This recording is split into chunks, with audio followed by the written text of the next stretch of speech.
अब हम अभ्यास यानी कि चैप्टर देखने वाले इसका आंसर को, जिसमें देखिए सबसे पहला जो है ये कहता है नीचे दी गई अभिक्रिया के संबंध में कौन सा कथन सत्य है। यानी कि ऑब्जेक्टिव क्वेश्चन अब हमें बनाना है। यहाँ पर ऑब्जेक्टिव क्वेश्चन दिया गया है। इसमें देखिए सबसे पहला क्वेश्चन हमारा क्या है। अब देखिए हमारा सबसे पहला क्वेश्चन है नीचे दी गई अभिक्रिया के संबंध में कौन सा कथन असत्य है। यानी ये जो रिएक्शन दिया है इसके हिसाब से ये जो ऑप्शन है कौन सा गलत है, ठीक है। और जिसके हिसाब से होगा वो भरना है हमें। देखिए रिएक्शन में है PbO यानी कि lead oxide 2PbO lead oxide को जब सीधे कार्बन से रिएक्शन करवाते हैं तो हमें मिलता है 2Pb यानी कि लेड मिलता है और इसके बाद कार्बन डाइऑक्साइड गैस मिलता है। तो अब देखिए ऑप्शन में कहता है शीशा उपचयित हो रहा है। तो देखिए उपचयन और अपचयन, पहले इसको थोड़ा समझ लेते हैं। अब देखिए यहाँ पे उपचयन और अपचयन को देखते हैं। तो उपचयन में क्या होता है, हमेशा जो है ना ऋण आयन की यानी कि जो माइनस वाला है, ठीक है, ये हमेशा बढ़ता है। क्या होता है, बढ़ेगा, माइनस वाला बढ़ेगा, ठीक। उपचयन में अब माइनस वाला कैसे बढ़ेगा, तो ऐसा हो सकता है कोई माइनस वाला चार्ज जिस पर रहता है वो अगर जुड़ जाए, जैसे कि ऑक्सीजन, इस पर हमेशा माइनस चार्ज रहता है, ये किसी के साथ अगर जुड़ जाता है तो क्या माइनस वाला बढ़ेगा, बिल्कुल बढ़ेगा। या फिर ऐसा सिचुएशन बन सकता है कि हाइड्रोजन या फिर जो प्लस वाला जिस पर प्लस चार्ज हो वो अगर निकल जाए, मान लो कि यहाँ पर हाइड्रोजन में प्लस चार्ज है और ये निकल जाता है, तो क्या ये इसको घटने से प्लस वाला जब घटेगा तो माइनस वाला बढ़ेगा ना। तो इस तरह से माइनस वाला जब बढ़ता है ना, यानी ऋण आयन जब बढ़ता है तब उपचयन होता है। लेकिन इसका उल्टा अपचयन की बात करते हैं तो इसमें क्या होता है कि प्लस वाला बढ़ेगा। अब यहाँ पे प्लस यानी धन आयन बढ़ेगा कैसे, तो ऐसे बढ़ सकता है जब कोई माइनस वाला जिस पर माइनस चार्ज हो वो निकल जाए, जैसे कि ऑक्सीजन पर माइनस चार्ज है और ये क्या होता है, ये निकल जाता है किसी भी रिएक्शन से, ठीक है, किसी भी पदार्थ जो यौगिक है उससे अगर निकल जाएगा तब उसका अपचयन हो जाएगा, क्योंकि उसमें प्लस वाला बढ़ रहा है। एक सिचुएशन ऐसा हो गया। दूसरा सिचुएशन ऐसा है कि कोई धन आयन वाला कोई तत्व है जो जुड़ जाता है, मान लो कि हाइड्रोजन पर यहाँ पर प्लस चार्ज रहता है और ये अगर किसी के साथ अगर जुड़ जाता है तो भी प्लस वाला तो बढ़ रहा है, यानी धन आयन की बढ़ोतरी हो रही है। तो जब धन आयन की बढ़ोतरी होगी तब क्या होगा, वो अपचयन हो जाएगा। चलिए अब आते हैं आंसर पर। यहाँ पर आप देख सकते हैं जो ऑप्शन नंबर 1 है वो कहता है शीशा अपचयित हो रहा है। शीशा अपचयित हो रहा है यानी इसके साथ प्लस वाला चार्ज की बढ़ोतरी हो रही है। तो यहाँ पर देखिए शीशा है किधर, शीशा है इधर। एक और पॉइंट समझ लीजिए, जब भी अगर हम किसी को उपचयन या फिर अपचयन को अगर हम निर्धारित करेंगे यानी देखेंगे कि किसका उपचयन हो रहा है किसका अपचयन हो रहा है, तो ऐसे में हमेशा ना जो अभिकारक होता है उसको देखते हैं, ना कि प्रतिफल को देखते हैं, ठीक। इससे सिर्फ कंपेयर किया जाता है और इससे मैच किया जाता है, ठीक। तो अब देखिए कहता है शीशा अपचयित हो रहा है, तो शीशा है किधर, शीशा इधर है प्रतिफल की तरफ, यानी कि ये तो गलत है, ठीक। क्योंकि लेड ऑक्साइड, यहाँ पर लेड ऑक्साइड अपचयन उपचयन हो सकता है लेकिन शीशा थोड़ी होगा, तो इसलिए ये पहला ऑप्शन तो है भाई गलत, ठीक। सॉरी ब्लू पेन से करते हैं तो सही रहेगा। नेक्स्ट हमारा है कार्बन डाइऑक्साइड उपचयित हो रहा है। तो कार्बन डाइऑक्साइड भी किधर है, इधर है ना, यानी प्रतिफल के तरफ, तो ये भी गलत है, ठीक। ये भी क्या है, ये भी गलत है। अब देखिए नेक्स्ट हमारा है कि कार्बन उपचयित हो रहा है। कार्बन उपचयित हो रहा है, कार्बन किधर है, इधर है। तो अब देखते हैं कि ये उपचयन इसके साथ हो रहा है या फिर नहीं हो रहा है। तो उपचयन में होता है ऑक्सीजन का जुड़ना। तो देखो क्या ऑक्सीजन जुड़ रहा है, तो इधर कार्बन है और इधर बन जाता है कार्बन डाइऑक्साइड। ऑक्सीजन जुड़ रहा है ना, यानी कि इसका उपचयन हो रहा है, यानी कार्बन उपचयित हो रहा है, ये बात सही है, ठीक।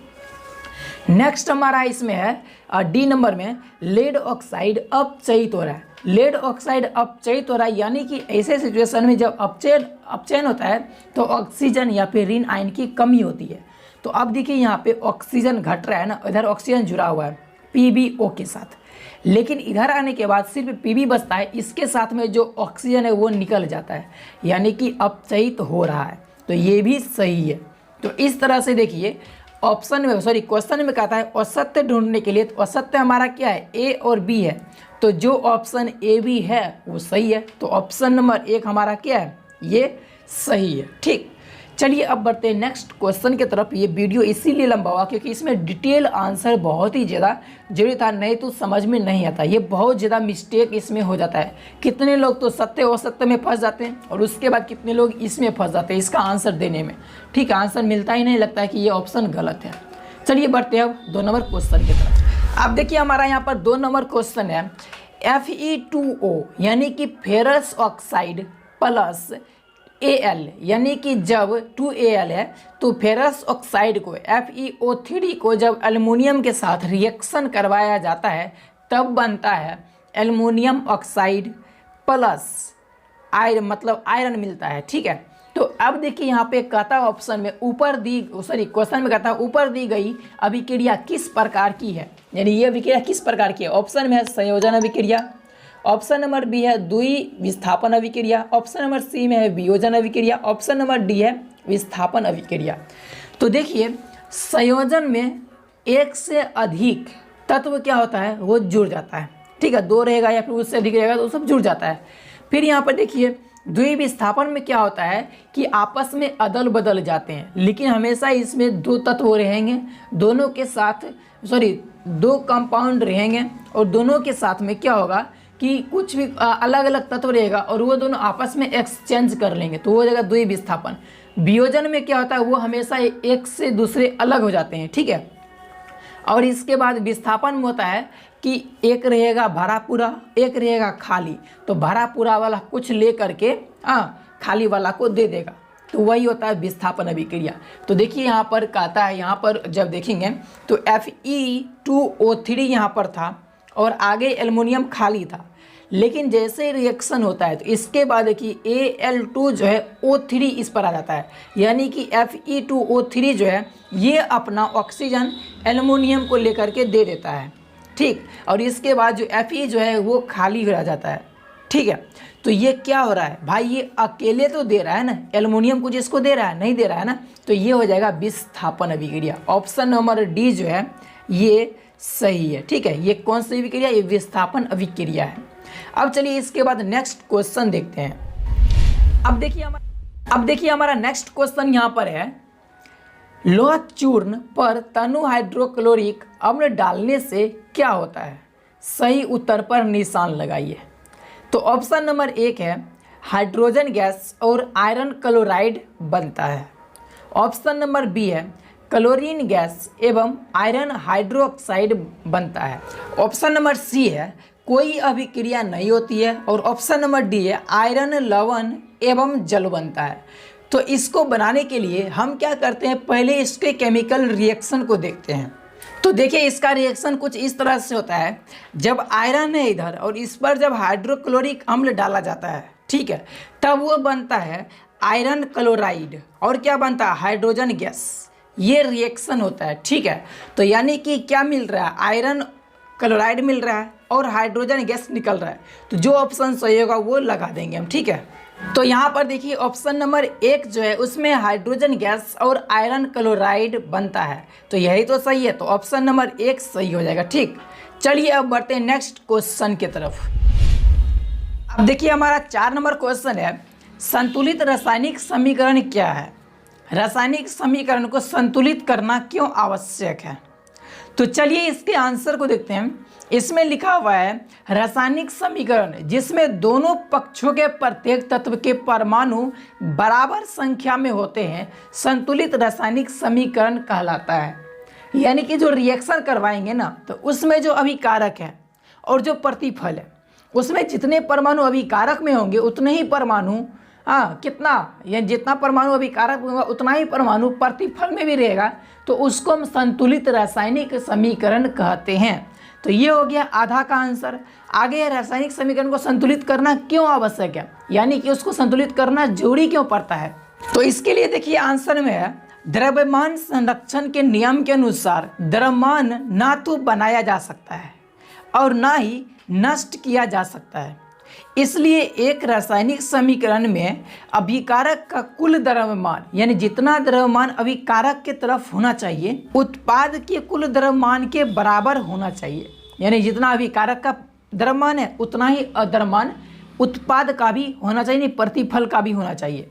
अर्थात प्रत्येक तत्व के परमाणुओं की संख्या दोनों तरफ बराबर होनी चाहिए। ठीक, यानी रिएक्शन में जब रिएक्शन करवाएंगे तो जितना हमें अभिकारक का द्रव्यमान होना चाहिए, जितना परमाणु अभिकारक की तरफ रहेगा उतना ही परमाणु अगर हम प्रतिफल की तरफ भी कर दें तो दोनों का द्रव्यमान क्या हो जाएगा, बराबर हो जाएगा, और वो हो जाएगा संतुलित रासायनिक समीकरण। ठीक, लगभग ये समझ गए होंगे संतुलित रासायनिक समीकरण किसे कहते हैं और उसको संतुलित क्यों किया जाता है। चलिए अब बढ़ते हैं नेक्स्ट क्वेश्चन की तरफ। अब देखिए हमारा यहाँ पर नेक्स्ट क्वेश्चन है, निम्न कथनों को रासायनिक समीकरण के रूप में परिवर्तित कर उन्हें संतुलित कीजिए। यानी कि जो पहले भाषा में लिखा है उसको हमें क्या करना है कि रासायनिक समीकरण के रूप में लिखना है, फिर उसको संतुलित करना है। ठीक, तो क्वेश्चन नंबर 1 है, यानी ए नंबर में नाइट्रोजन हाइड्रोजन गैस से संयोग करके अमोनिया बनाता है, तो इसको पहले रासायनिक समीकरण के रूप में लिखना है। तो यहाँ पर देखिए, यहाँ पर लिखा हुआ है नाइट्रोजन प्लस हाइड्रोजन, ये दोनों जब जुड़ता है तब अमोनिया बनता है। ठीक, ये भाषा में हो गया और इसी को यहाँ पर संकेत एवं सूत्र के रूप में लिख दिया गया है। ठीक है, N2 + H2 रिएक्शन करके NH3 बनाता है, यानी अमोनिया बनाता है। तो यहाँ पर देखिए क्या ये संतुलित है, तो इधर नाइट्रोजन 2 है तो इधर 1 है, इधर हाइड्रोजन 2 है इधर 3 है, यानी कि यह संतुलित नहीं है। तो संतुलित करने के लिए हम कुछ इस तरह से यहाँ पर लिखेंगे, यानी कि नाइट्रोजन 2 रहेगा और हाइड्रोजन के पीछे 3 लगा देंगे ना, तो यहाँ पर और अमोनिया के पीछे 2 लगाएंगे, इसके बाद ये संतुलित हो जाएगा। कैसे, क्योंकि नाइट्रोजन 2 है, हाइड्रोजन कितने हैं, 6 हैं, तो इधर देखो नाइट्रोजन 2 है और इधर भी हाइड्रोजन 6 है, यानी कि ये संतुलित रासायनिक समीकरण है। अब चलिए बढ़ते हैं नेक्स्ट क्वेश्चन की तरफ। अब देखिए यहाँ पर क्वेश्चन नंबर बी है, हाइड्रोजन सल्फाइड गैस का वायु में दहन होने पर जल एवं सल्फर डाइऑक्साइड बनता है। यानी कि इसको पहले लिखना है भाई समीकरण के रूप में, भाषा में लिख लेते हैं। तो यहाँ पर देखिए, यहाँ पर है हाइड्रोजन सल्फाइड प्लस वायु, जब इस दोनों का रिएक्शन होता है तब बनता है सल्फर डाइऑक्साइड और इसके बाद क्या बनता है, जल बनता है। तो अब इसी को क्या करना है, संकेत एवं सूत्र के रूप में लिख लेना है। तो हाइड्रोजन सल्फाइड का जो सूत्र होता है वो होता है H2S, ये हाइड्रोजन सल्फाइड हो गया, और वायु के रूप में हम हमेशा ऑक्सीजन को ही प्रायोरिटी देते हैं, यानी ऑक्सीजन को ही माना जाता है। तो इसलिए हाइड्रोजन सल्फाइड को जब ऑक्सीजन के साथ रिएक्शन करवाया जाता है तब ये बनता है SO2 यानी सल्फर डाइऑक्साइड प्लस H2O, जल बनता है। लेकिन क्या ये संतुलित है, तो देखो तो इधर हाइड्रोजन 2 है इधर 2 है, ठीक, सल्फर इधर 1 है इधर भी 1 है, ठीक, ऑक्सीजन इधर 2 है लेकिन ऑक्सीजन इधर 1 है, यानी कि ये संतुलित नहीं है। संतुलित करने के लिए देखिए आगे यहाँ पर है हाइड्रोजन सल्फाइड के पीछे 2 लगा दिए हैं और ऑक्सीजन के पीछे कितना 3 लगा दिए हैं। लगभग इसको पीछे नहीं आगे कहा जाता है, पीछे ये हो जाएगा, ठीक। और नेक्स्ट जब समीकरण हो जाता है तो प्रतिफल के रूप में हम जब लिखते हैं तो इसमें भी हम सल्फर डाइऑक्साइड के सामने हम क्या इसके आगे 2 लगाते हैं और जब जल है H2O इसके आगे भी 2 लगाते हैं और इसके बाद ये हो जाता है संतुलित। क्योंकि इधर देखिए हाइड्रोजन कितने हैं 4, तो इधर भी 4 हो गए, सल्फर कितने हैं 2, तो इधर भी 2 हो जाएंगे, और देखिए यहाँ पर ऑक्सीजन कितने हैं 6, तो ऑक्सीजन देखिए तो यहाँ पर ठीक है, यहाँ पर 2 यहाँ हो गया और 2 दूनी 4, तो 4 और 2 6, ऑक्सीजन भी हो गया। तो इस तरह से ये संतुलित हो गया। चलिए अब बढ़ते हैं नेक्स्ट क्वेश्चन की तरफ।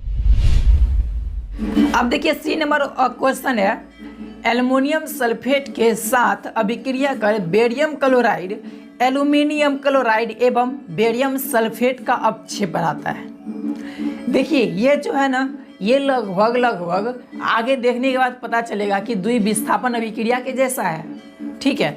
वैसे क्या होता है आप कमेंट करके बताना कि द्विविस्थापन अभिक्रिया होता क्या है।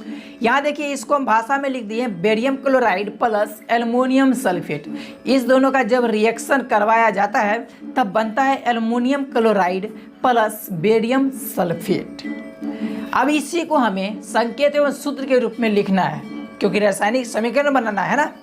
तो यहाँ देखिए बेरियम क्लोराइड का सूत्र होता है BaCl2 यानी बेरियम क्लोराइड, और आगे एल्युमिनियम सल्फेट तो इसका होता है Al2SO4 का होल थराइस।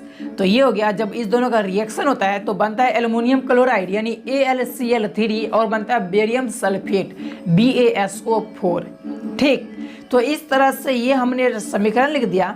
अब ये संतुलित है तो संतुलित लगभग देखते हैं Ba यानी बेरियम कितना है, 1 है, इधर भी 1 है, क्लोरीन यहाँ पे 2 है लेकिन 3 है। इसी को देखने से पता चलता है कि संतुलित नहीं है। संतुलित करने के लिए देखिए आगे यहाँ पर जो बनाया गया है इसमें क्या किया गया, जो बेरियम क्लोराइड था इसके आगे 3 लगा दिया गया, जो एल्युमिनियम सल्फेट है इसमें कुछ भी नहीं है, फिर एल्युमिनियम क्लोराइड है इसमें इसके आगे 2 लगाया गया, और जो बेरियम सल्फेट है इसके आगे 3 लगाया गया, और इसके बाद ये संतुलित हो जाता है। और इसको मैच एक बार कर लेते हैं, चेक कर लेते हैं। तो यहाँ पर देखिए बेरियम हो गया 3, तो इधर भी बेरियम 3, क्लोरीन यहाँ पे कितना है 3 दूनी 6, तो यहाँ पर देखिए क्लोरीन भी 3 दूनी 6, एल्युमिनियम 2 है यहाँ पर, तो यहाँ पर भी 2 हो गया, और सल्फेट जो SO4 को होल थराइस यानी 3 है सल्फेट SO4, तो यहाँ देखिए SO4 भी 3 हो गया, यानी ये संतुलित है। चलिए बढ़ते हैं नेक्स्ट क्वेश्चन की तरफ। देखिए यहाँ पे क्वेश्चन नंबर डी है, पोटेशियम धातु जल के साथ अभिक्रिया करके पोटेशियम हाइड्रोक्साइड एवं हाइड्रोजन गैस देती है।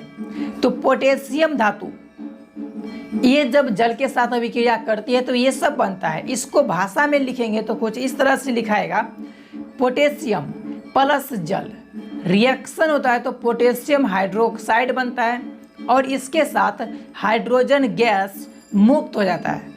इसको हम संकेत एवं सूत्र के रूप में लिखेंगे तो ये हो जाएगा पोटेशियम का K, जल का H2O, पोटेशियम हाइड्रोक्साइड का KOH, और जो हाइड्रोजन गैस है इसका हो जाएगा H2। लेकिन ये संतुलित है क्या, इधर 1 है तो इधर भी पोटेशियम 1 है, इधर हाइड्रोजन 2 है तो इधर 2 1 3 हो गया, यानी कि संतुलित नहीं है। संतुलित करने के लिए देखिए आगे कुछ बनाया गया है। यहाँ पर पोटेशियम के आगे 2 लगा देना है, जो H2O है यानी जल इसके आगे भी 2 लगा देंगे, और इधर पोटेशियम हाइड्रोक्साइड जो है इसके आगे भी 2 लगाएंगे, और ये संतुलित हो जाएगा। एक बार चेक कर लेते हैं। तो यहाँ देखिए 2K यानी कि पोटेशियम 2 है, इधर ये पोटेशियम 2 है, इधर देखिए हाइड्रोजन 4 है तो इधर भी हाइड्रोजन यहाँ पर 2 और 2 4 हो गया, ऑक्सीजन यहाँ पे 2 है तो इधर भी ऑक्सीजन 2 है। तो इस तरह से देखिए क्या ये संतुलित हो गया ना, यानी कि ये बन गया। चलिए अब बढ़ते हैं नेक्स्ट क्वेश्चन की तरफ। 6 नंबर क्वेश्चन है, निम्न रासायनिक समीकरणों को संतुलित कीजिए। यहाँ पर जो समीकरण दिया हुआ है जिसमें है HNO3 प्लस CaOH2, रिएक्शन होने के बाद बनता है CaNO3 का होल ट्वाइस प्लस H2O। अब यहाँ पे ये जो समीकरण है ये असंतुलित है, क्योंकि इधर देखिए हाइड्रोजन कितना है, इधर हाइड्रोजन है 1 और यहाँ पे 2, कितने हो गए 3 हो गया ना, लेकिन इधर हाइड्रोजन 2 ही है। इसी तरह से और भी जो एलिमेंट है उसका परमाणु अलग अलग है, तो इसको हमें संतुलित करना पड़ेगा। तो इसको हम संतुलित करने का कुछ आपको टिप्स बताते हैं। सबसे पहले आपको क्या करना है कि एक टेबल बना लेना है कुछ इस तरीके से। तो कुछ इस तरह से आपको टेबल बनाना है जिसमें आपको यहाँ पर तत्व, अभिकारक और प्रतिफल, फिर इधर से जितने भी एलिमेंट होंगे वो सब लिख दोगे, यानी तत्व का नाम, फिर अभिकारक में जितने उसकी संख्या अभी है और जितने प्रतिफल में संख्या है वो लिखना है कुछ इस तरीके से। जैसे देखिए इसमें कैल्शियम अभी किधर, यहाँ पर अभिकारक में 1 है तो यहाँ पर हम लिखते हैं 1, ठीक।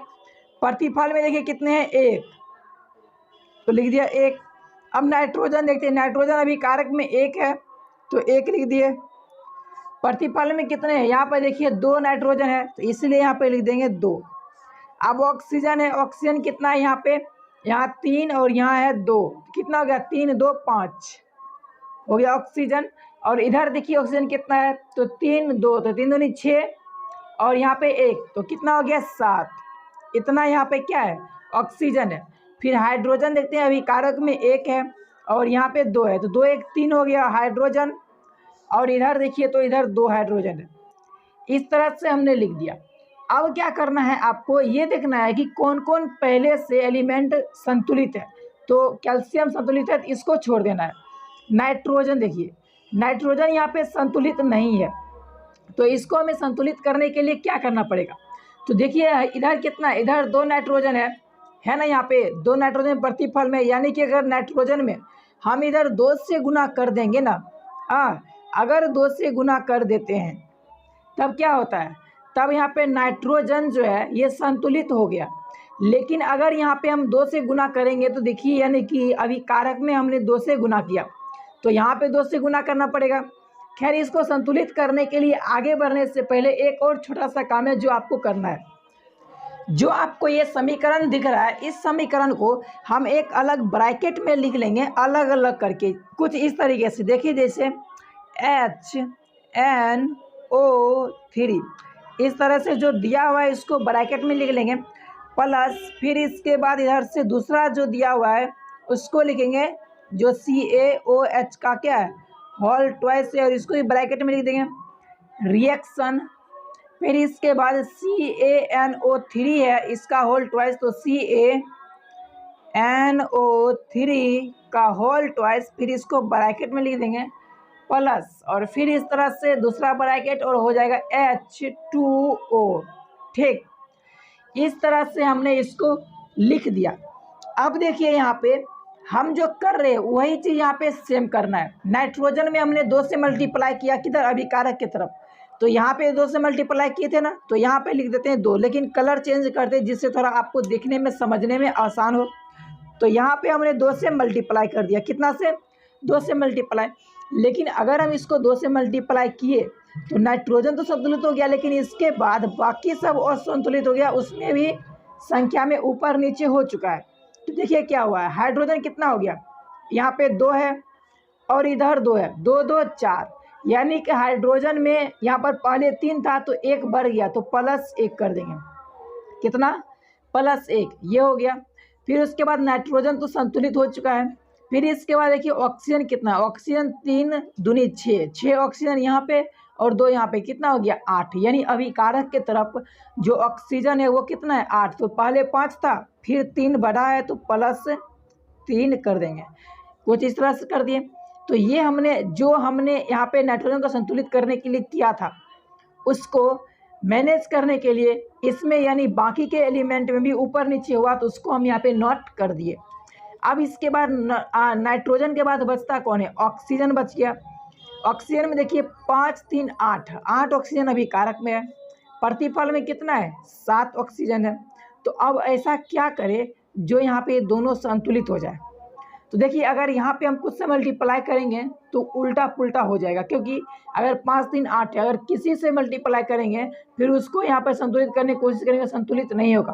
तो इस तरह से इसको हम ऑक्सीजन को भी रहने देते हैं। अब देखते हैं कि किसको हम संतुलित कर सकते हैं। तो यहाँ देखिए हाइड्रोजन, कभी कभी क्या होता है कि हम ना किसी भी सवाल को बहुत ही वो इजी से बनने वाला होता है, लेकिन खुद से उसको हम हार्ड बना देते हैं, अपने जिद पे अड़ के। तो इसलिए यहाँ पे जिद पे नहीं अड़ना है, बल्कि जैसे आसानी से बन जाए उसको ध्यान में रखना है। तो यहाँ ऑक्सीजन को हम नहीं कर पाए तो इसको छोड़ के हाइड्रोजन पे ध्यान देते हैं। यहाँ देखिए हाइड्रोजन क्या है, 3 1 4 4 यहाँ पे है ना, तो क्या करेंगे, प्रतिफल में अगर हम 2 से मल्टीप्लाई कर देंगे तो क्या ये बराबर हुआ, ये बराबर हो चुका है, 3 1 4 और 2 2 4। तो यहाँ प्रतिफल में हमने 2 से मल्टीप्लाई किया था। तो यहाँ देखिए हाइड्रोजन यहाँ पे है H2O, तो इसको हम क्या करेंगे, 2 से इधर मल्टीप्लाई कर देते हैं। अब अगर हम इसको प्रतिफल में 2 से मल्टीप्लाई किए तो देखिए क्या क्या सब बदलाव हुआ है। हाइड्रोजन तो 2 दूनी 4 हो गया, जो कि हमने लिख दिया है। फिर इसके बाद ऑक्सीजन में देखिए कितना हो गया, ये तो 2 इधर है, ठीक, और इसके बाद 3 दूनी 6, यानी 6 इधर है, तो 6 और 2 कितना हो गया, 8 हो गया ना, यानी ऑक्सीजन 8 हो गया किधर, प्रतिफल में। पहले से देखिए इसमें ऑक्सीजन दिया हुआ है 7, यानी 1 का बढ़ोतरी हुआ, तो +1 कर दिए, 1 कर दिया ना। अब देखिए क्या हुआ, ये लगभग सब संतुलित हो चुका है, हमें पता भी नहीं चला और सब संतुलित भी हो गया। देखिए कैसे, कैल्शियम 1 1 बराबर संतुलित है। नाइट्रोजन 2 यहाँ पे अभिकारक में 2 प्रतिफल में है, संतुलित है। फिर इसके बाद देखिए यहाँ पे ऑक्सीजन 5 3 8 इधर है और 7 1 8 इधर है, यानी ये भी संतुलित है। फिर इसके बाद हाइड्रोजन को देखिए तो 3 1 4 संतुलित है, इधर सॉरी 3 1 4 हो गया और इधर भी 2 दूनी 4, ये भी संतुलित है। तो कुछ इस तरह से हम इसको आसानी से संतुलित कर सकते हैं, ठीक है। तो इसे संतुलित करोगे ना तो आपको बहुत ही ईजी से ये मतलब सॉल्व हो जाएगा। अब देखिए हमने इसको यहाँ तक लिख दिया, लेकिन इसको भाषा में बदल कर हमें लिखना कैसे है इसको सीखते हैं। तो इसके लिए क्या करेंगे, हम ज़्यादा कुछ नहीं कर रहे हैं, बस जो हमने यहाँ पे देख रहा है वहीं पे लिखना है, बस ब्रैकेट को हटा देना। कैसे, तो कुछ इस तरह से 2HNO3 फिर प्लस ये क्या है CaOH का होल ट्वाइस, फिर इसके बाद रिएक्शन फिर क्या होगा CaNO3 और इसका होल ट्वाइस, फिर इसके बाद देखिए प्लस यहाँ पे 2H2O।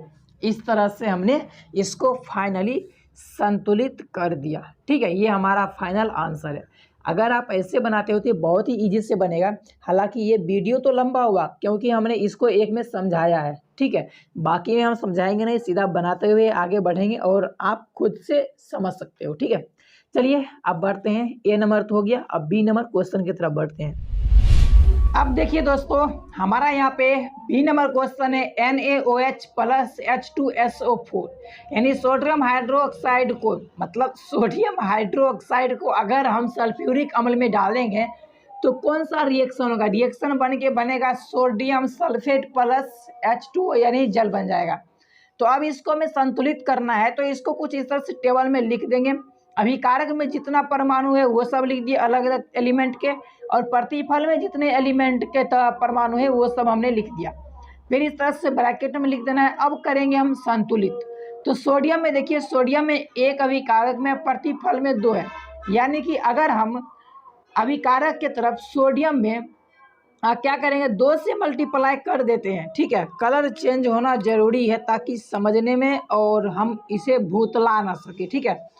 तो यहाँ पे 2 से मल्टीप्लाई किया सोडियम में, तो अब देखिए करेंगे क्या। तो यहाँ पे हमने 2 से मल्टीप्लाई कर दिया, यही ना अभिकारक, लगभग यही होगा या फिर लगता भी है कि ये अभिकारक है, नहीं यही वाला अभिकारक है। तो यहाँ पे देखिए 2 से मल्टीप्लाई किए तो सोडियम तो हो गया संतुलित, लेकिन इसके साथ वाला एलिमेंट में भी अब बदलाव होंगे।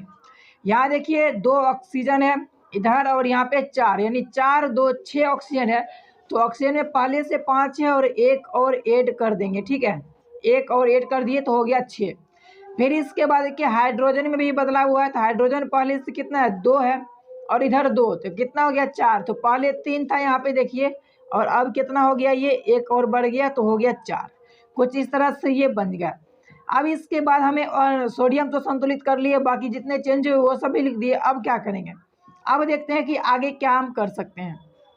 ऑक्सीजन को देखिए, ऑक्सीजन में 5 1 6, तो प्रतिफल में देखिए अगर इसमें 5 में किसी से भी मल्टीप्लाई करेंगे तो क्या ये इसके बराबर होगा, नहीं होने वाला है, ठीक है। या फिर अगर ऐसा कर सकते हैं 5 1 6 तो 6 5 30 और फिर इसको 6 5 30, लेकिन ये इसको हम खुद ही अपने पैर पे कुल्हाड़ी मारने जैसा काम कर देंगे और डिफिकल्ट ये हो जाएगा।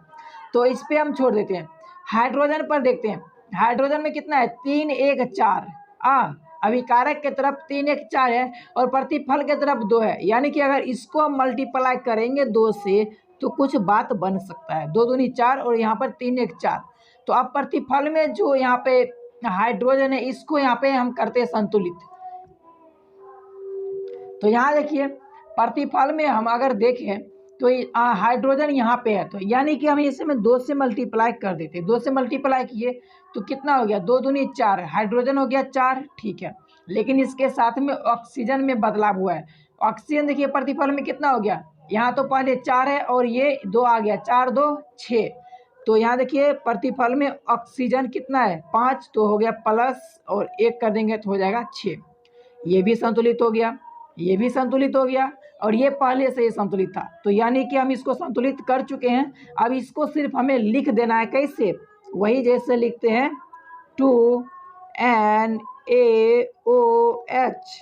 प्लस H2SO4 रिएक्शन होने के बाद बनता है Na2SO4 प्लस 2H2O, और ये हो गया हमारा फाइनल आंसर।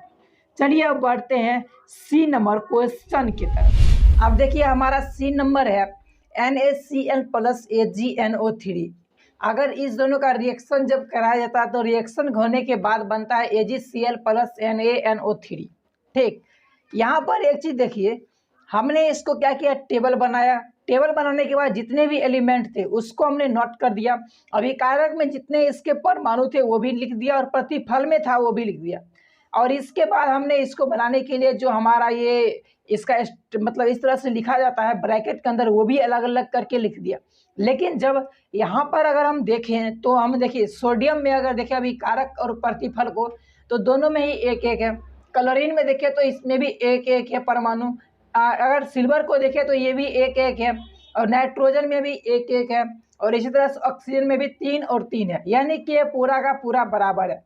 तो ये तो पहले से ही संतुलित हो गया ना, तो इसलिए अब इसको संतुलित नहीं करना है। संतुलित करने के जगह पर हम इसको जैसा है वैसा ही लिख देंगे। तो ये हो जाएगा NaCl प्लस AgNO3। रिएक्शन होने के बाद ये हो जाएगा AgCl प्लस NaNO3। ठीक, तो इस तरह से ये हमने इसका आंसर लिख दिया, और आंसर में कुछ हमने बदलाव किया ही नहीं क्योंकि ये पहले से संतुलित था, तो यही इसका आंसर हो जाएगा। अब चलिए बढ़ते हैं नेक्स्ट क्वेश्चन नंबर डी के तरफ। डी नंबर हमारा क्वेश्चन है BaCl2 प्लस H2SO4, और जब दोनों का रिएक्शन करवाया जाता है तो बनता है क्या, बनता है BaSO4 प्लस HCl। अब यह इसे करना है संतुलित, तो हमने इसको टेबल में लिख दिया तत्व, अभिकारक और प्रतिफल। अब इसके बाद देखिए यहाँ पर बेरियम जो है वो कितना है, 1, और प्रतिफल में भी देखिए 1 है। क्लोरीन जो है ये अभिकारक में देखिए 2 है और प्रतिफल में 1 है। हाइड्रोजन 2, प्रतिफल में भी 1, और सल्फर को देखिए तो इसमें अभिकारक 1 है और प्रतिफल भी 1 है, और ऑक्सीजन दोनों में ही 4-4 है। ठीक, और इसको हमने इस तरह से ब्रैकेट के अंदर लिख भी दिया। अब हमें इसको करना है सॉल्व। इसको सॉल्व कैसे करेंगे, तो इसके लिए देखिए हम देखते हैं इसमें आप बेरियम में तो कुछ नहीं करना है, क्लोरीन को हमें सॉल्व करना है। ठीक है, तो इसमें करते हैं। यहाँ पे देखिए अभी कारक में 2 है, तो प्रतिफल में हम क्या करेंगे, 2 से अगर मल्टीप्लाई कर देंगे, ठीक है, क्लोरीन के अंदर, तो लगभग ये दोनों ही संतुलित हो चुका है। तो अब इसको हमें यहाँ पे कैसे करना है, तो यहाँ क्लोरीन है, प्रतिफल में हमने बदलाव किया है, तो यहाँ पे 2 से मल्टीप्लाई हम यहाँ से कर देते हैं। ठीक, तो यहाँ से देखिए क्लोरीन तो हो गया संतुलित, लेकिन इसके साथ में जो तत्व थे उसमें भी तो उसके परमाणु की संख्या में भी तो बदलाव हुआ है। तो यहाँ पे हाइड्रोजन कितना हो गया, 2 हो गया इधर। तो यानी कि अब देखिए प्रतिफल में जो हाइड्रोजन है इसको भी हमें 2 करना है, पहले से 1 है, इसमें 1 और हम क्या करेंगे, ऐड कर देंगे। ठीक, जितना बढ़ेगा उसको ऐड करेंगे, और जितना हम बढ़ा रहे हैं पहले से उसमें मल्टीप्लाई किया जाता है। ठीक है, इसको ध्यान रखना। तो ये हो गया 2। ठीक, तो अब देखिए लगभग ये संतुलित हो चुका है। कैसे, तो बेरियम 1-1 हो गया, क्लोरीन देखिए 2-2 है। ठीक है, 2 दोनों तरफ है ना। हाइड्रोजन अभिकारक में 2 है, प्रतिफल में भी 2 हो गया। सल्फर अभिकारक में भी 1 और प्रतिफल में भी 1। ऑक्सीजन को देखें तो अभिकारक में 4 और प्रतिफल में भी कितना है, 4। तो यानी कि ये संतुलित हो चुका है। अब इसको हमें क्या करना है कि नोट डाउन कर देना है, और ये हमारा आंसर बन जाएगा। तो होगा BaCl2 प्लस H2SO4 रिएक्शन होने के बाद बनता है BaSO4, और संतुलित करने के लिए हमने 2 लगाया था, तो 2 और क्या होगा, HCl, और ये हमारा हो गया फाइनल आंसर। चलिए अब बढ़ते हैं नेक्स्ट क्वेश्चन की तरफ। अब देखिए 7 नंबर क्वेश्चन है, निम्न अभिक्रियाओं के लिए संतुलित रासायनिक समीकरण लिखिए। यानी कि अभिक्रिया दिया हुआ रहेगा, उसको पहले रासायनिक समीकरण के रूप में बदलना है, और रासायनिक समीकरण के रूप में बदलने के बाद उसको संतुलित करना है। तो देखिए हमारा सबसे पहला क्वेश्चन यहाँ पर ए नंबर में है, calcium hydroxide plus carbon dioxide. अब अगर इस दोनों को रिएक्शन कराया जाता है, कैल्शियम हाइड्रोक्साइड और कार्बन डाइऑक्साइड को, तब ये बनता है कैल्शियम कार्बोनेट प्लस जल बनता है। तो देखिए इसको पहले रासायनिक समीकरण के रूप में बदलने के लिए कुछ इस तरह से बदला गया है, जिसमें देखिए CaOH का होल ट्वाइस, ये कैल्शियम हाइड्रोक्साइड का सूत्र हो गया। फिर इसके बाद है कार्बन डाइऑक्साइड, तो कार्बन डाइऑक्साइड का CO2, और इस दोनों का जब रिएक्शन होता है तब बनता है कैल्शियम कार्बोनेट यानी CaCO3, और क्या बनता है, जल बनता है।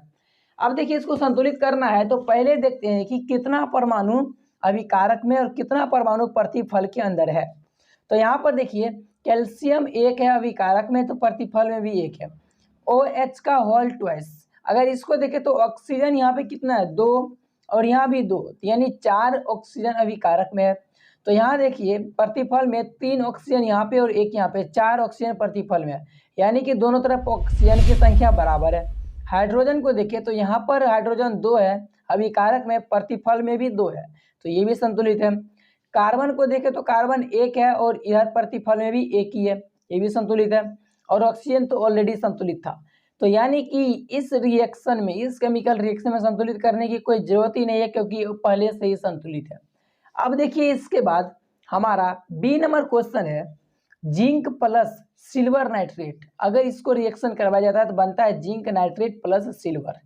अब इसको हम रासायनिक समीकरण के रूप में कुछ इस तरह से लिख दिए, जिसमें जिंक का हो जाएगा ZnAgNO3, सिल्वर नाइट्रेट होता है, और ZnNO3 का होल ट्वाइस, ये जिंक नाइट्रेट होता है, और Ag मतलब सिल्वर।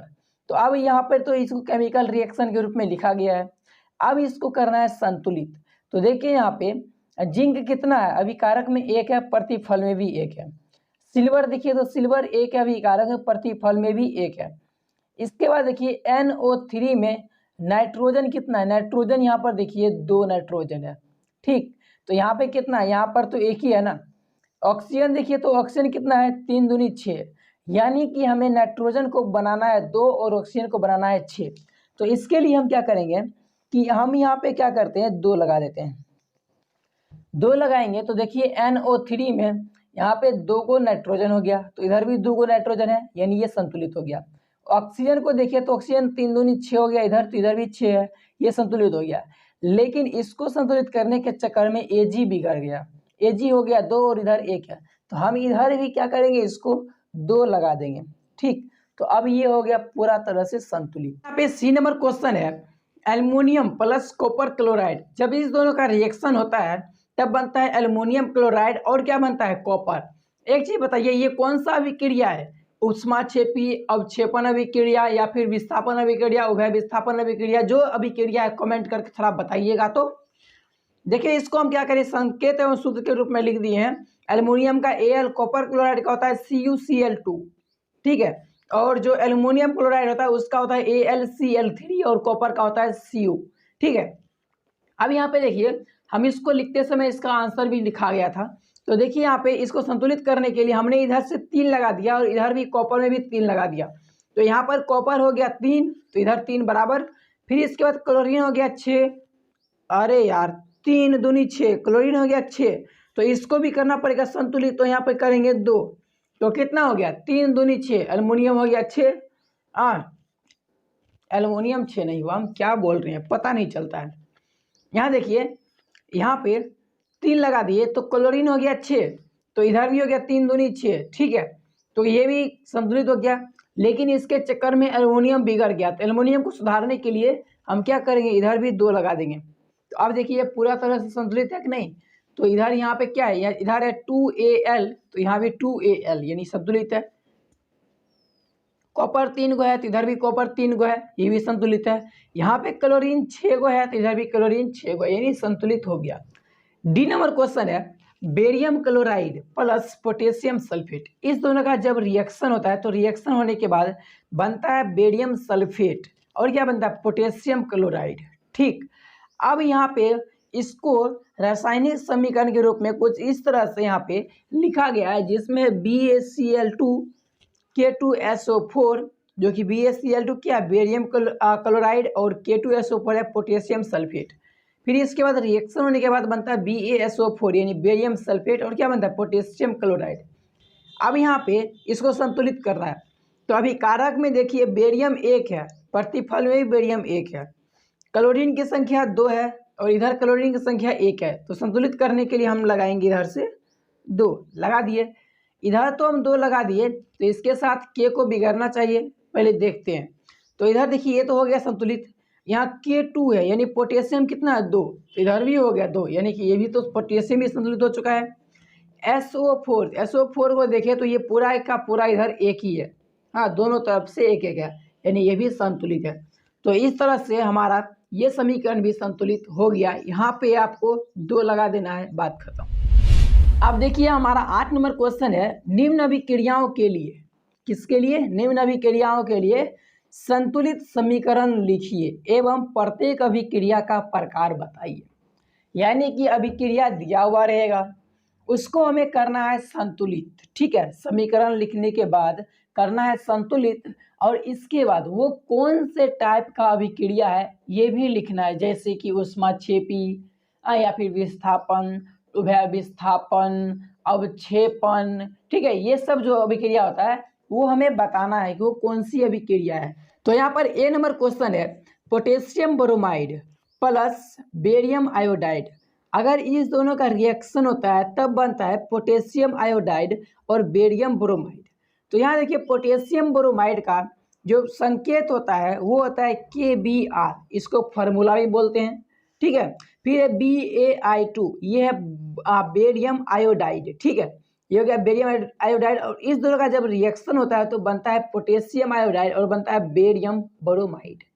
अब इसको संतुलित करना है, इधर क्या है, इधर पोटेशियम 1 है, इधर भी 1 है, ब्रोमीन कितना है 1, लेकिन इधर 2 है। तो हम क्या करेंगे यहाँ पर संतुलित करने के लिए इधर से 2 शामिल कर देंगे, 2 को शामिल कर दिए। अब इसके बाद देखिए पोटेशियम बिगड़ गया, इधर 1 है और इधर 2 है, तो हम क्या करेंगे इधर भी 2 लगा देंगे। तो इधर जैसे ही हमने 2 लगा दिया, इसके बाद पोटेशियम हो गया 2 और इधर भी हो गया 2, ठीक है, क्योंकि इधर भी हमने 2 लगाया। फिर इसके बाद ब्रोमीन को देखिए, ब्रोमीन अभी कारक में 2 है तो प्रतिफल में भी 2 है, यानी ये तो भी संतुलित हो गया। इसके बाद आता है ये बेरियम आयोडाइड की बात। इसमें बेरियम देखिए, बेरियम कितना, बेरियम 1 है और इधर भी 1 है, यानी ये भी संतुलित है, ठीक। लेकिन I2 को देखें तो I2 इधर 2 है और इधर भी 1 था पहले, लेकिन अब हो गया 2, तो यानी कि I2 यानी आयोडीन भी संतुलित हो गया। तो इस तरह से ये संतुलित तो हो गया, लेकिन अभिक्रिया का नाम क्या है, यानी कि किस प्रकार का अभिक्रिया है। तो ये जो है ना, देखिए आपस में आयन का आदान प्रदान कर रहा है। देखिए यहाँ पर पोटेशियम इसका यानी बेरियम आयोडाइड का आयोडीन ले लेता है तो बनता है पोटेशियम आयोडाइड, और जो इधर है BaI2, इसमें बेरियम क्या करता है कि यहाँ से ब्रोमीन को ले लेता है और बनता है BaBr2, यानी आपस में आदान प्रदान कर रहा है। तो इस अभिक्रिया को हम कहते हैं उभय, इतना पर तो पता चल गया होगा ना, ये अधागो है, ठीक है। उभय विस्थापन अभिक्रिया, कौन सा, उभय विस्थापन अभिक्रिया, ठीक। ये हो गया हमारा इसका आंसर। अब देखिए बी नंबर क्वेश्चन है, जिंक कार्बोनेट, इसको जब रिएक्शन मतलब कुछ नहीं रिएक्शन किया जाता है, गर्म किया जाता है, तब ये टूटता है जिंक ऑक्साइड और कार्बन डाइऑक्साइड में। अब यहाँ पे देखिए, यहाँ पे अगर कोई भी ऐसा यौगिक है जो एक हो और वो आगे टूट रहा हो, तो इसका मतलब ये है कि उसको गर्म किया गया है, ठीक है, ऐसा सिचुएशन होता है। तो यहाँ पे जिंक कार्बोनेट को गर्म किया जाता है, तब बनता है जिंक ऑक्साइड और कार्बन डाइऑक्साइड। इसको फार्मूला के रूप में जिंक कार्बोनेट को ZnCO3, जिंक ऑक्साइड को ZnO और कार्बन डाइऑक्साइड को CO2 लिख दिए। लेकिन ये हुआ कैसे है, ये संतुलित है क्या, देखो तो जिंक 1 है, जिंक 1 है, कार्बन 1, इधर भी 1, यहाँ पे ऑक्सीजन 3, तो यहाँ पे देखिए 1 और यहाँ 2 यानी 3, संतुलित तो है। इस तरह से ये संतुलित तो हो गया, लेकिन देखिए यहाँ पे ये कौन से प्रकार का अभिक्रिया है, तो यहाँ पर 1 से क्या हो रहा है, 2 बन रहा है यानी टूट रहा है। तो इसको हम क्या कहेंगे, इसको कहेंगे वियोजन अभिक्रिया। क्या हो रहा है, वियोजन अभिक्रिया, क्योंकि ये अभी क्या हो रहा है, टूट रहा है, ठीक है ना। अगर 2 जुड़ जाएगा तब हो जाएगा संयोजन, लेकिन यहाँ पे टूटना है तो इसलिए वियोजन अभिक्रिया। अब देखिए सी नंबर में है, हाइड्रोजन प्लस क्लोरीन जब रिएक्शन होता है तो बनता है हाइड्रोजन क्लोराइड। यहाँ पे देखिए दूगो है लेकिन बनता है एगो है। खैर आगे देखते हैं। इसको जब हम लिखेंगे रासायनिक सूत्र के रूप में तब बन जाएगा हाइड्रोजन का H2 क्लोरीन का Cl2। जब रिएक्शन बनेगा तो बनेगा हाइड्रोजन क्लोराइड यानी HCl। संतुलित करना जरूरी है। तो यहाँ पे दूगो हाइड्रोजन है तो इधर भी क्या करेंगे दूगो लगा देंगे प्रतिफल में भी। ये हो गया संतुलित। अब ये देखिए यहाँ पर क्लोरीन देखिए दूगो है यहाँ पर तो क्लोरीन भी दूगो यानी ये पूरा का पूरा समीकरण भी संतुलित हो चुका है। लेकिन अब ये किस टाइप का अभिक्रिया है तो यहाँ दूगो से बन रहा है एगो संयोग हो रहा है तो कौन सा टाइप हो जाएगा तब ये टाइप बन जाएगा संयोजन अभिक्रिया। कौन सा होगा संयोजन ठीक अभिक्रिया संयोजन अभिक्रिया। अब देखिए डी नंबर क्वेश्चन है मैग्नीशियम प्लस हाइड्रोक्लोरिक अम्ल जब इस दोनों का रिएक्शन होता है तब बनता है मैग्नीशियम क्लोराइड और क्या बनता है यहाँ पे हाइड्रोजन बनता है। इसको केमिकल रिएक्शन के रूप में लिखने पर होता है मैग्नीशियम का Mg हाइड्रोक्लोरिक अम्ल का HCl और मैग्नीशियम क्लोराइड का MgCl2 और हाइड्रोजन का बनता है H2। ठीक इस तरह से इसको केमिकल रिएक्शन के रूप में लिख दिए। अब करना है इसको संतुलित। संतुलित करने के लिए देखिए पहले अभिकारक में अगर मैग्नीशियम को देखिए तो एक है तो प्रतिफल में भी एक है। अब उसके बाद हाइड्रोक्लोरिक अम्ल में से हाइड्रोजन को देखिए इधर एक है लेकिन प्रतिफल में हाइड्रोजन दूगो है तो इसको करना है संतुलित। तो संतुलित करने के लिए हम यहाँ पे लगा देंगे 2। तो देखिए हाइड्रोजन हो गया संतुलित। इसके साथ साथ बन गया क्लोरीन भी 1 से कितना हो गया 2 हो गया। तो अगर अभिकारक में 2 है तो प्रतिफल में भी 2 होना चाहिए तो प्रतिफल में भी तो Cl2 लगा हुआ है ना तो ये भी तो हो गया संतुलित यानी कि ये समीकरण हो गया संतुलित। अब इसके बाद आता है कि भाई ये किस टाइप का अभिक्रिया है। ठीक है कौन से प्रकार का अभिक्रिया है तो देखिए इसका ये जो है ना इसमें यहाँ पर मैग्नीशियम से बनता है मतलब मैग्नीशियम हाइड्रोक्लोरिक अम्ल जब रिएक्शन करता है तब यहाँ से हाइड्रोजन बाहर निकल जाता है लेकिन MgCl2 क्या बन जाता है ये आपस में लेकर के अलग हो जाता है। तो ये तो भाई विस्थापित हो रहा है ना ये तो विस्थापित हो रहा है तो इसीलिए ये बन जाएगा विस्थापन अभिक्रिया। कौन सा विस्थापन अभिक्रिया। ठीक लेकिन अगर दोनों कुछ आपस में आदान प्रदान करता तब बन जाता उभय विस्थापन अभिक्रिया। ठीक चलिए देखिए 9 नंबर क्वेश्चन है ऊष्माक्षेपी एवं ऊष्माशोषी अभिक्रिया का क्या अर्थ है उदाहरण दीजिए। ऊष्माक्षेपी यानी कि जिससे ऊष्मा निकलता हो और अगर ऊष्माशोषी की बात करें तब क्या होता है कि ऊष्मा देना यानी हम उसको ऊष्मा दे रहे हैं। ठीक है अगर वो ऊष्मा लेता है तो बनता है ऊष्माशोषी।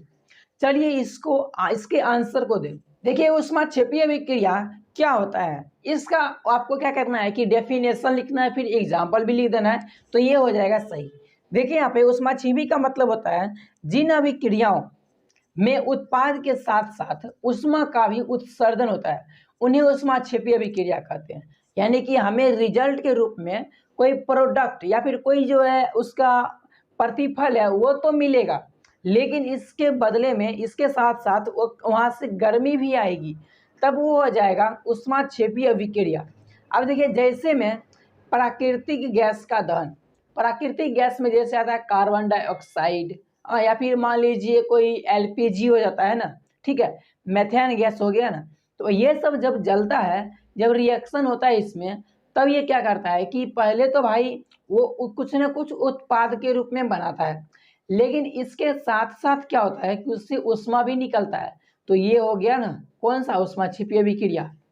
अब इसके बाद आपको आंसर देना है ऊष्माशोषी अभिक्रिया का। तो ऊष्माशोषी अभिक्रिया होता है जिन अभिक्रियाओं में अभिकारक को तोड़ने के लिए ऊष्मा प्रकाश विद्युत ऊर्जा की आवश्यकता होती है।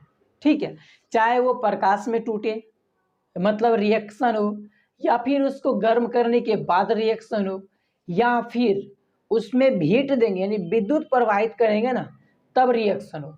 तीनों में होता है तीनों एक ही कंडीशन है और इसमें इसको ही कहते हैं ऊष्माशोषी अभिक्रिया क्योंकि हीट करने के बाद में उसमें ऊष्मा आता है तभी रिएक्शन होता है। सूर्य के प्रकाश में भी तभी होता है जब उसमें गर्मी हो और अगर उसको डायरेक्ट ऊर्जा दे रहे हैं या फिर हम उसको ऊष्मा दे रहे हैं तब तो भाई कोई बात ही नहीं है। तो ये सब हो गया ऊष्माशोषी अभिक्रिया। जैसे में सिल्वर क्लोराइड का प्रकाश की उपस्थिति में सिल्वर तथा क्लोरीन में बदलना, यानी कि अगर सिल्वर क्लोराइड एक है तो उसको जब प्रकाश में रखेंगे ना तो वो सिल्वर अलग हो जाएगा और क्लोरीन गैस बन के उड़ जाएगा। जैसे कि यहाँ पे रिएक्शन में दिया गया है 2AgCl, ये तो संतुलित करने के बाद 2 लग गया ना, लेकिन AgCl जब सूर्य का प्रकाश मिलता है इसको तब बनता है Ag और Cl2 बनता है। ठीक, चलिए अब नेक्स्ट क्वेश्चन। अब देखिए 10 नंबर क्वेश्चन है, शोषण को ऊष्माक्षेपी अभिक्रिया क्यों कहते हैं, वर्णन कीजिए। शोषण का मतलब ये हुआ कि हम जो सांस लेते हैं, ये खाना खाते हैं, ये सब हो गया शोषण के अंदर। ठीक है, तो इसको हम ऊष्माक्षेपी अभिक्रिया कहते क्यों हैं। तो देखिए शोषण से हमेशा ग्लूकोज का संबंध होता है और क्या करता है, जैसे ही हम ग्लूकोज हमारे अंदर होता है और हम सांस लेते हैं, ये दोनों के बीच में रिएक्शन होता है और फिर कुछ उत्पाद बनता है और कुछ ऊर्जा बनता है। तो जब यहाँ ऊर्जा बन रहा है तो हो जाएगा ना वो ऊष्माक्षेपी अभिक्रिया। चलिए इसको डेफिनेशन के रूप में देखते हैं। तो यहाँ पर देखिए डेफिनेशन में है, सभी जीवों की कोशिकाओं में ग्लूकोज ऑक्सीजन के साथ क्रिया करता है, यानी रिएक्शन करता है और ऊर्जा प्रदान करता है। इस विशेष दहन अभिक्रिया का नाम शोषण है, क्योंकि इस अभिक्रिया में ऊर्जा निकलती है, अतः अभिक्रिया को ऊष्माक्षेपी अभिक्रिया कहते हैं। तो आज के वीडियो में बस इतना ही, क्वेश्चन नंबर 10 तक ही रहने देते हैं। बाकी का जो क्वेश्चन आंसर 9 और बच जाते हैं उसको हम नेक्स्ट वीडियो के नेक्स्ट पार्ट में ऐड कर देंगे। ठीक है, जिसका लिंक हम इस वीडियो के डिस्क्रिप्शन में दे देंगे, या फिर अगर आप चाहते हो उस वीडियो को जैसे हम अपलोड करें वो तुरंत आपको मिल जाए, तो इसके लिए आप हमारे चैनल को सब्सक्राइब करके बेल आइकन को प्रेस कीजिएगा और ऑल पे सेलेक्ट कर लीजिएगा। तो इसके बाद क्या होगा कि जैसे हम वीडियो अपलोड करेंगे उसका नोटिफिकेशन आपको मिल जाएगा और उस वीडियो को आप बिना मिस किए हुए देख सकते हैं। बाकी अगर इस वीडियो के अंदर जितने भी क्वेश्चन आंसर बताए उसमें कोई भी डाउट हो तो आप कमेंट करके बताइएगा, या फिर कोई भी क्वेश्चन हो तो कमेंट करके बताइएगा। हम उसके सॉल्यूशन के लिए कोई नेक्स्ट स्टेप निश्चित रूप से लेंगे। और बाकी दोस्तों आज के लिए बस इतना ही, मिलते हैं नेक्स्ट वीडियो में। वीडियो पसंद आए तो वीडियो को लाइक करके चैनल को सब्सक्राइब जरूर कीजिएगा और अपना मन का ओपिनियन जरूर शेयर कीजिएगा हमसे। बाकी तब तक के लिए बाय बाय।